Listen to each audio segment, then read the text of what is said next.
All right, everybody, get ready because today we are taking a deep dive into something really cool.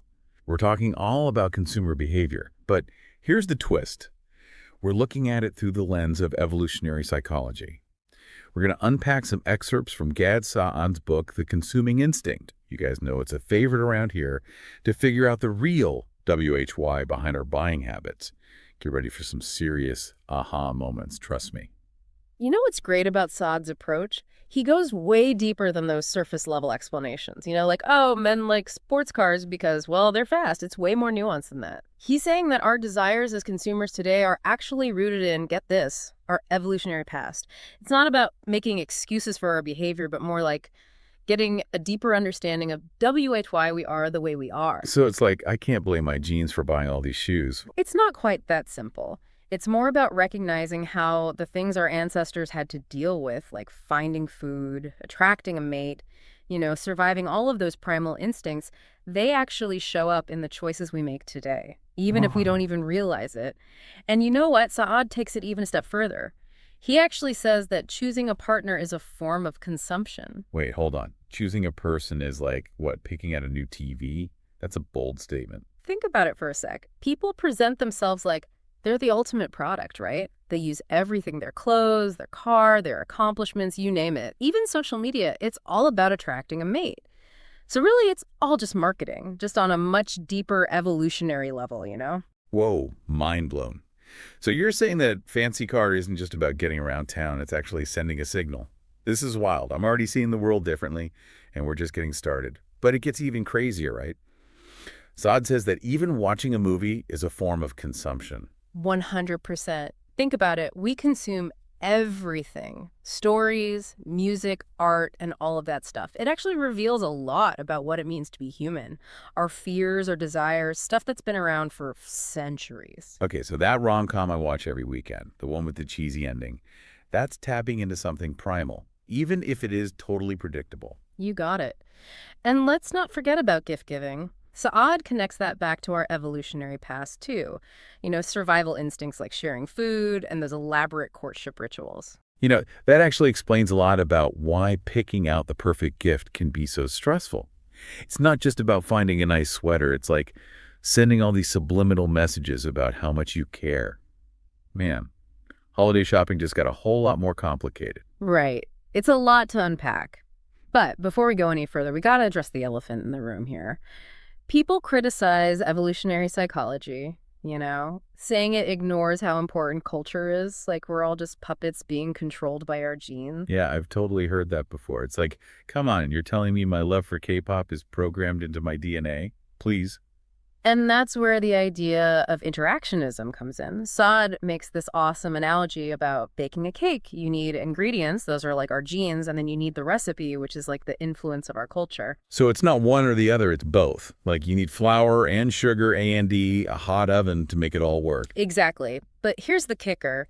While culture might give us the recipe, the ingredients are what really determine what's possible, right? You can't bake a cheesecake if all you've got is flour and water. Okay, that makes sense. The ingredients are the foundation.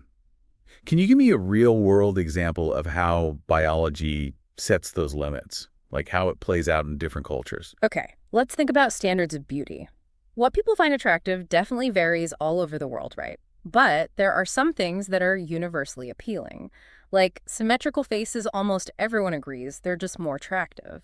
And the reason? Symmetry actually indicates good genes and health, which are super important for, well, survival and reproduction. Wow, so even with all the different trends and styles out there, our biology is still influencing us in the background. That is wild.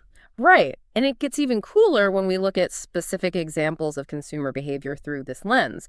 But we'll save those for after the break. Ready to jump back into those specifics? Where did we leave off? Yes. Let's talk about why high heels are so popular. What do you think it is? Well, they definitely make your legs look longer, more elegant. They make a statement, that's for sure. They do, but like with everything we've been talking about, there's a deeper meaning here. It all goes back to, you guessed it, Evolution. So high heels, they actually exaggerate the way women walk, that sway in the hips, the arch of the foot, those subtle changes, they're all about signaling youth and fertility. Mm-hmm. And guys, they're hardwired to be drawn to that. Hold on. Are you saying those ads for designer heels, the ones with the supermodels, they're not just selling shoes, they're tapping into this whole primal instinct thing. Yeah. Like subliminal messaging, but with footwear.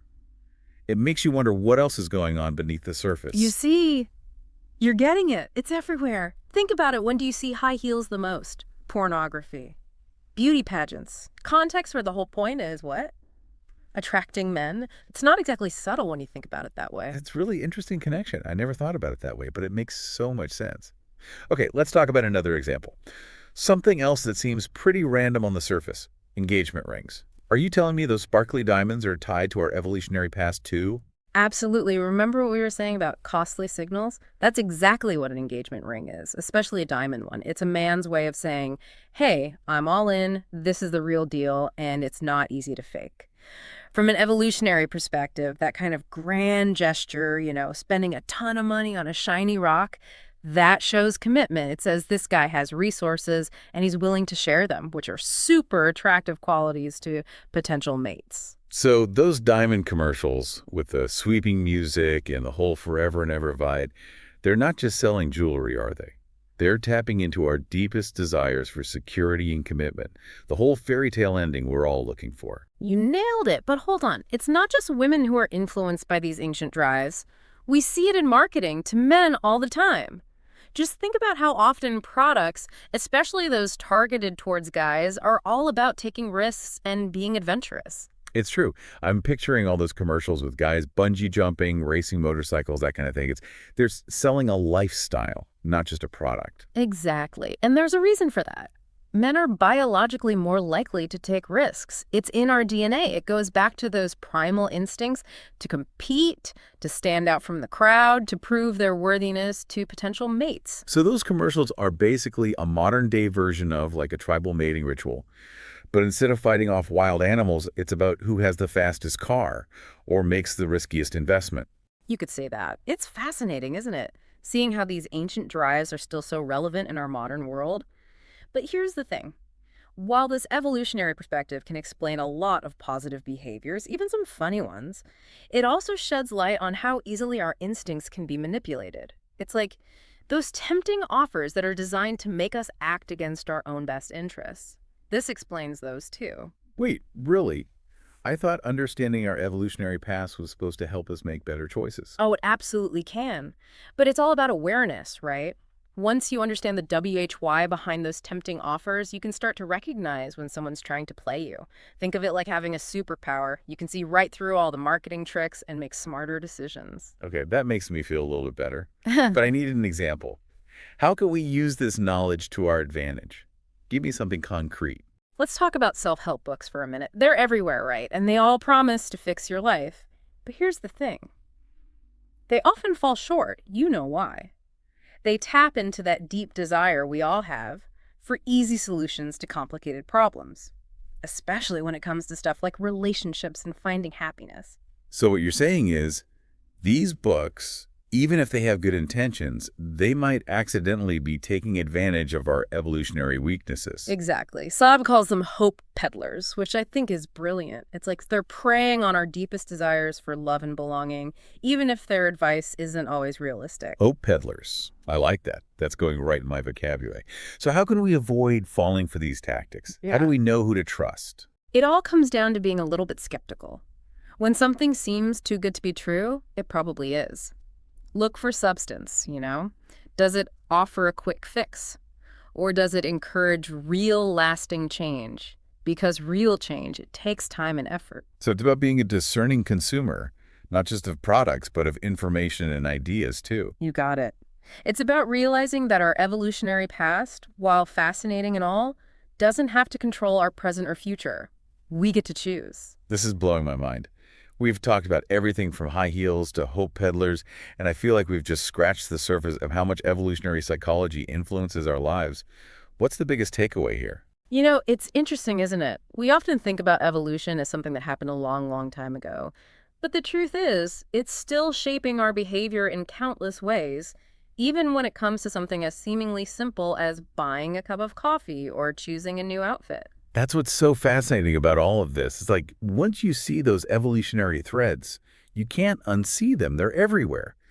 But it's not about feeling trapped by our past, Yeah, right? exactly. It's not about judgment, it's about awareness. Understanding those deeper drives, it gives us this incredible power to make more conscious choices, choices that are aligned with our values and what we truly want, not just what our instincts are telling us to do. So it's like we're not just passengers along for the ride. We actually have some control over the direction we're headed. Precisely. We have the power to hit the brakes, Yeah. to question those impulses. And that's incredibly liberating. It allows us to create a life that's more intentional, more fulfilling. I love that. But Saad's book really focuses on how these evolutionary forces shape us as individuals, as consumers.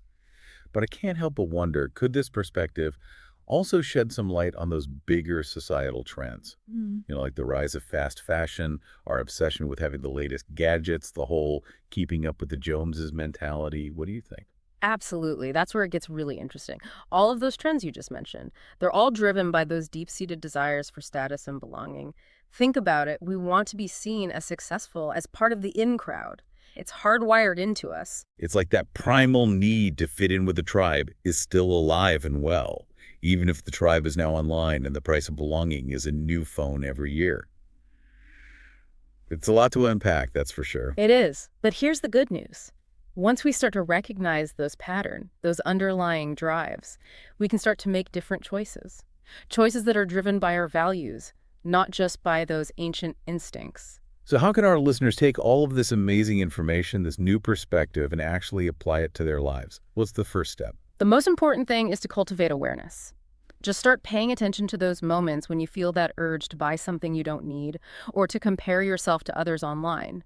Ask yourself, what's really driving this behavior? Is it a genuine need or desire? Or am I being influenced by something deeper, something I might not even be aware of? It's like hitting the pause button before we hit add to cart and really checking in with ourselves. Do we really want this? Or are we just responding to some subconscious evolutionary cue? That's a game changer right there. Exactly. And the more we practice that kind of mindful awareness, the more we empower ourselves to make choices that are aligned with the kind of life we want to live, choices that are authentic, meaningful, and fulfilling. This has been an amazing conversation, and I want to thank you so much for taking us on this deep dive into the world of evolutionary psychology and consumer behavior. The pleasure was all mine. And to our listeners, we hope this episode has sparked some new insights and inspired you to think a little differently about the choices you make every day.